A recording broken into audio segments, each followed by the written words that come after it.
شروع کرتے ہیں، کہتے ہیں میں 5 نمازیں بھی پڑھتا ہوں، میں صدقات بھی کرتا ہوں، کام میرا پھر نہیں چلتا.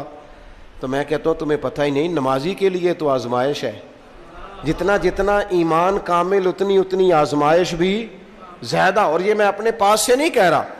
حضرت ابو سعید خدری رضی اللہ تعالیٰ عنہ فرماتے ہیں میں نبی پاک علیہ الصلوۃ والسلام کی خدمت میں حاضر ہوا اور حضور کے دست مبارک کو چومنے کے لیے میں نے اپنے ہاتھ جب آگے کیے تو تپش تھی،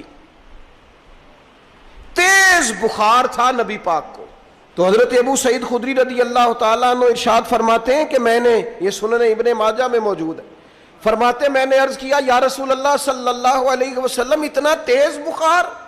حضور فرمانے لگے ہم پر جو آزمائشیں آتی ہیں نا انبیاء پر، وہ عام لوگوں سے دگنا آتی ہیں. یہ تو لاڈلے ہیں، یہ تو محبوب ہیں اللہ کے. فرمایا عام لوگوں سے دگنی آزمائش آتی ہے، لیکن فرمایا ہمارا رب بڑا کریم ہے، ہمیں اجر بھی ڈبل ہی عطا کرتا ہے، ہمیں اجر بھی ڈبل ہی عطا کرتا ہے. تو حضرت ابو سعید خدری کہتے ہیں موقع اچھا تھا، میں نے ایک سوال بھی کر دیا. میں نے کہا یا رسول اللہ صلی اللہ علیہ وسلم بتائیے نا بھلا دنیا میں زیادہ آزمائشیں کن کو آتی ہیں؟ تو حضور فرمانے لگے سب سے زیادہ آزمائشیں اللہ کے انبیاء کو آتی ہیں، نبیوں کو آتی ہیں. حضور اس کے بعد فرمایا اس کے بعد جو ان کے زیادہ قریب ہوتا ہے اسے آتی ہیں. لوگ کیا سمجھیں گے امام حسن کی آزمائش کو؟ لوگ کیسے سمجھیں گے سیدنا امام حسین کی آزمائش کو؟ فرمایا جو ان کے زیادہ قریب ہوتا ہے اسے زیادہ آزمائش آتی ہے. تو حضور کے سب سے قریب تو امام حسن ہے نا، امام حسین ہے نا.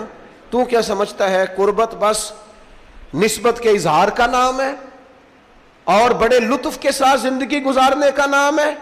تو نبی پاک علیہ الصلوۃ والسلام نے فرمایا بات بڑی مزے کی ہے.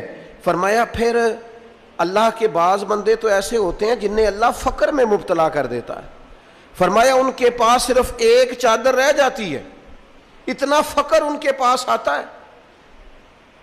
لیکن جو حدیث کے آخری لفظ ہیں نا وہ وجد والے ہیں، وہ وجد والے ہیں، وہ سرور والے ہیں.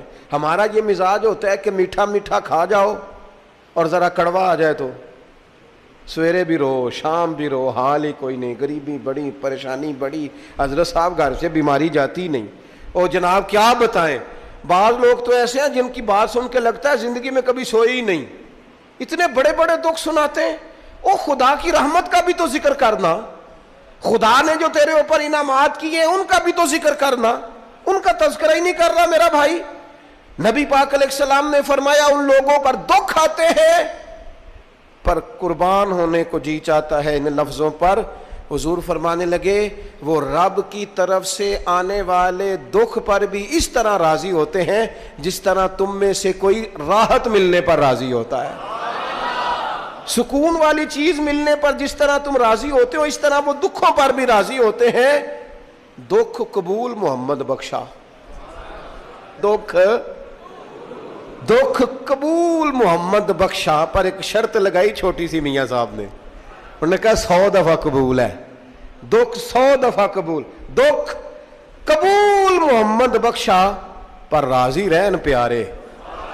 یہ شرط یہ ہے کہ تو راضی رہ، تو راضی رہ. دکھ قبول محمد بخشا، راضی رہن پیارے. اور حضرت سلطان صاحب کہنے لگے اساں کیتی ہے جان حوالے رب دے، ایسا عشق کمایا ہے اسی مرن تو پہلو ہی مر گیا، باہو تا مطلب نو پایا ہے.